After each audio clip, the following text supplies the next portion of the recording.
नमस्कार, सत्यप्रिया दलित शोषित वनवासी समाज पार्टी से तारीख 26/3/2025। तो कुणाल कामरा अभिव्यक्ति की आज़ादी की इस जंग में जो है पूरी तरह घायल हुए। न सिर्फ घायल हुए, उस होटल को भी घायल कर दिया, पूरी तरह ध्वस्त करा दिया जिसमें उनका शो हो रहा था।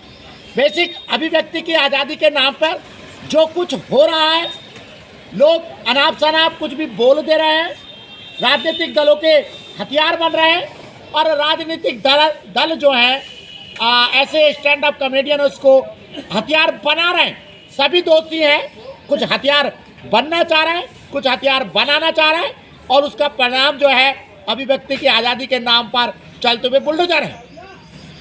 एक चीज़, दूसरी चीज़, ये तो इसमें तो कोई दो राय नहीं कि आप जो है ना तो कॉमेडी कर रहे हैं ना कोई व्यंग्य कर रहे हैं।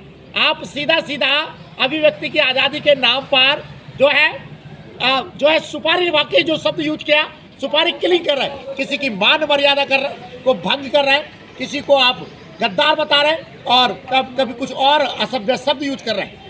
एक चीज़ और इसके उलट देखो, जो विपक्ष कामरा के पक्ष में खड़ा है, जो बता रहा है कि उनकी भी अभिव्यक्ति की आज़ादी है कामरा की, वही तमिलनाडु के मामले में चुप है।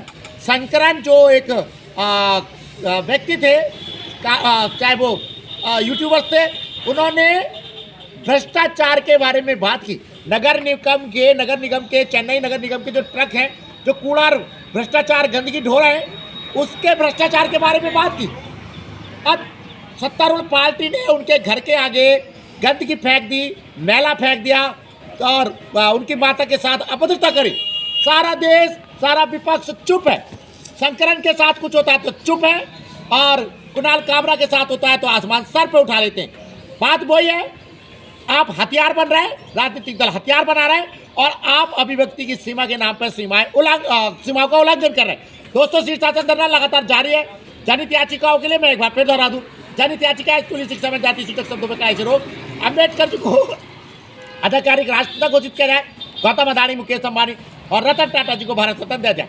यूट्यूब चैनल आप जानते हैं सत्यप्रिय सक्सेना के नाम से, लगता है बढ़ाइएगा, सब्सक्राइब कीजिएगा।